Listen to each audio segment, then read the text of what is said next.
பார்த்துக்கொண்டிருக்கும் அனைத்து நல்லவங்களுக்கு வணக்கம். இன்றைக்கி நம்ம பார்க்க போகிறது என்னென்னா 4 பொருட்கள் போதும் சாஃப்டான குலாப் ஜாமுன் எப்படி செய்கிறதுன்னு தான் பார்க்க போகிறோம். அதுக்கு தேவையான என்ன பொருட்கள் அப்படின்னு பார்க்குறதுக்கு முன்னாடி நீங்கள் நம்ம சேனல் சப்ஸ்கிரைப் பண்ணுறேன். கீழே red colour subscribe button click பண்ணி சப்ஸ்கிரைப் பண்ணிங்க. கூடவே அந்த பெல் ஐக்கனையும் கிளிக் பண்ணிக்கோங்க. அப்போ தான் நம்மளோட வீடியோஸ் உங்களுக்கு நோட்டிஃபிகேஷன் மூலமாக பார்க்க முடியும். தேவையான பொருட்கள்னு பார்த்தோம்னா குலாப் ஜாமுன் மிக்ஸ் ஒரு பாக்கெட்டு, 1/4 லிட்டர் எண்ணெய் எடுத்திருக்கோம், 1/4 கிலோ சர்க்கரை, ஒரு 5-6 ஏலக்காவும் எடுத்திருக்கோம். நம்ம குலாப் ஜாமுன் மிக்ஸை கட் பண்ணிக்கலாம். கிளாஸில் அளந்துக்கலாம்.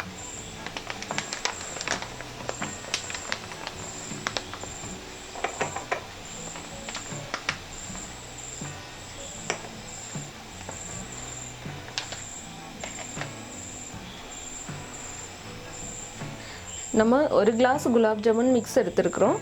இதே அளவுக்கு இதோட பகுதி அளவுக்கும் தண்ணி எடுக்க வேண்டியது, அதனால தான் நம்ம அளந்துக்கிறோம். இது ஒரு மிக்சிங் பவுலில் போட்டுக்கலாம்.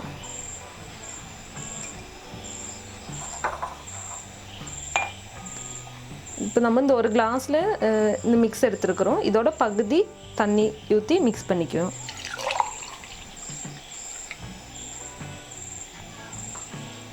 இது கொஞ்சம் கொஞ்சமாக ஊற்றி மிக்ஸ் பண்ணிக்கலாம்.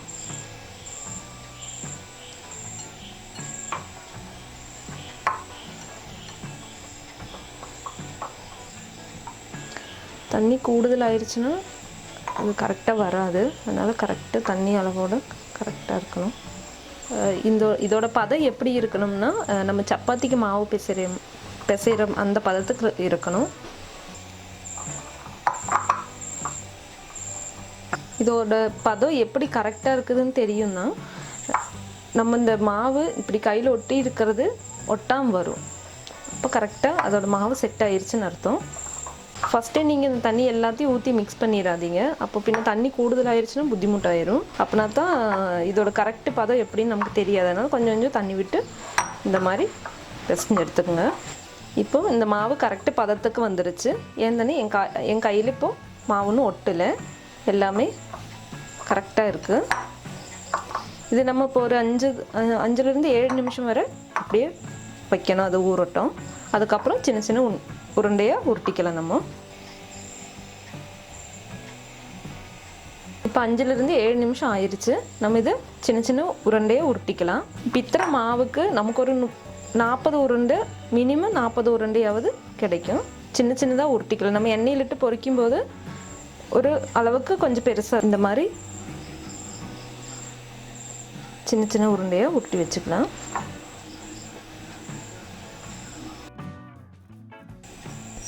ஃபஸ்ட்டு கேஸ் ஆன் பண்ணிக்கலாம். அதில் ஒரு பேன் வச்சு ஃபஸ்ட்டு இந்த ஏலக்காயை நம்ம சும்மா ஒன்று சூடு பண்ணி எடுத்துக்கலாம். அப்படின்னா தான் அது பொடிக்கிறதுக்கு கொஞ்சம் சௌகரியமாக இருக்கும்.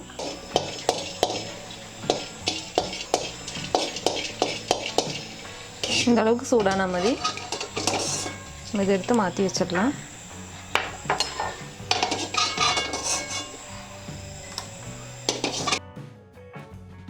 இனி அதே பேனில் நம்ம எண்ணெய் ஊற்றிக்கலாம்.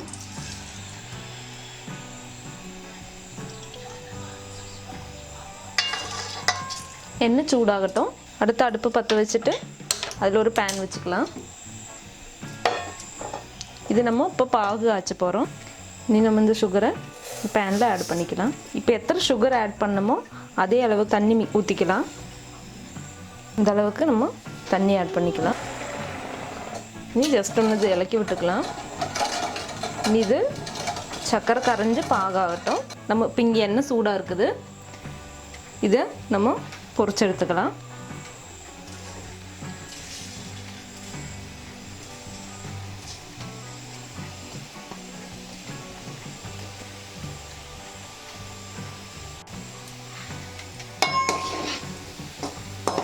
எண்ணெயில் போட்டதும் அது பெருசாகி வருது.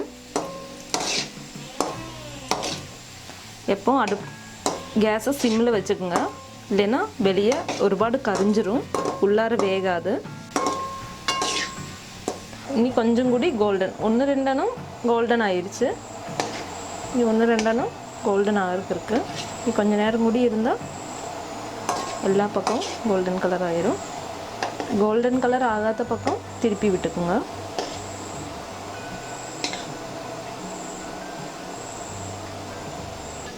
இப்போ நல்லா கொதி வந்துருச்சு. இது பாகு மாதிரியெல்லாம் ஆக வேண்டிய தேவையில்லை. இந்த மாதிரி ஒரு 2 to 3 மினிட்ஸு கொதிச்சாலே மதி. இதில் நம்ம இதோட நல்ல ஒரு ஃப்ளேவருக்கு வேண்டி ஏலக்காய் மிக்ஸ் பண்ணோம். அதை நம்ம பவுட்ரு பண்ணி மிக்ஸ் பண்ணிக்கலாம். இப்போ இது நல்ல ஒரு கலருக்கு வந்துருச்சு. இது நம்ம ஒரு பாத்திரத்தில் மாற்றிக்கலாம்.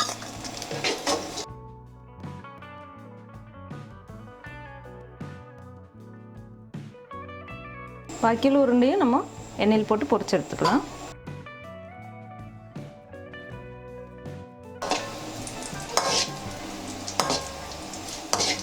இது பொரியட்டும். நம்ம இந்த ஏலக்காவை பொரிச்சு எடுத்துக்கலாம்.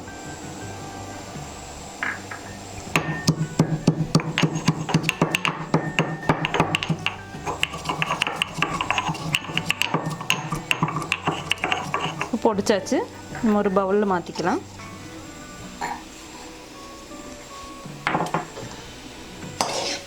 இப்போ நம்ம இந்த பவுட்ரை இந்த பாகில் மிக்ஸ் பண்ணிக்கலாம். விளக்கி விட்டுக்கலாம். இது மிக்ஸ் பண்ணிவிட்டு இப்போ கேஸ் ஆஃப் ஆக்கிட்டேன். இனி நம்ம இந்த மாற்றி வச்ச இந்த உருண்டையை இதில் சேர்த்துக்கலாம்.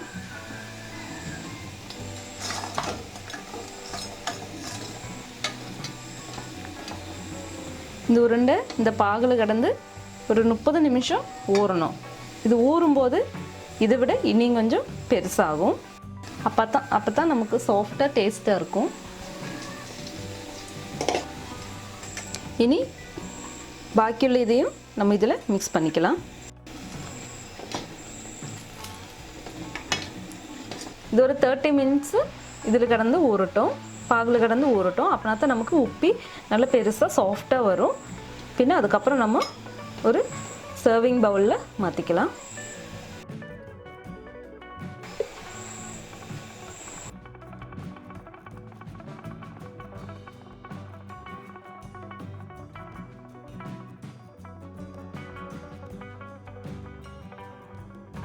ஓகே ஃப்ரெண்ட்ஸ், நம்ம இப்போ 30 மினிட்ஸ் ஆயிடுச்சு. இதெல்லாம் நல்லா ஊறிடுச்சு. நம்ம ஒரு பவுலில் மாற்றிக்கலாம். இதை நம்ம ஒரு பவுலில் மாற்றிக்கலாம்.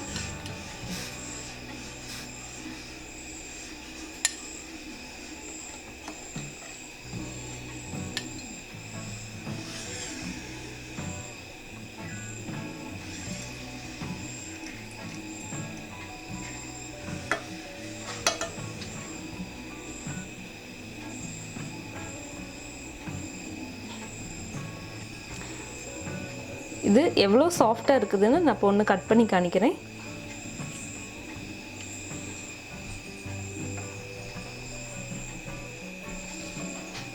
இது கொஞ்சம் இப்படி ஜீராவில் முக்கி சாப்பிடுங்க. அப்படின்னா தான் ரொம்ப டேஸ்ட்டாக இருக்கும். இந்த வீடியோ உங்களுக்கு பிடிச்சிருந்தா லைக் பண்ணுங்கள், ஷேர் பண்ணுங்கள். முக்கியமாக இந்த வீடியோ பற்றி உள்ள உங்கள் கருத்துக்களை கமெண்ட் பாக்ஸில் தெரிவிங்க. முக்கியமாக நம்ம சேனலில் red colour subscribe button click பண்ணி சப்ஸ்கிரைப் பண்ணி வச்சுக்கோங்க. அந்த கூடவே இந்த பெல் ஐக்கனையும் கிளிக் பண்ணிக்கோங்க. அப்போ தான் நம்மளோட வீடியோஸ் உங்களுக்கு நோட்டிஃபிகேஷன் மூலமாக பார்க்க முடியும். இன்னொரு வீடியோவில் உங்களை சந்திக்கிறேன். டாடா, பாய் பாய்.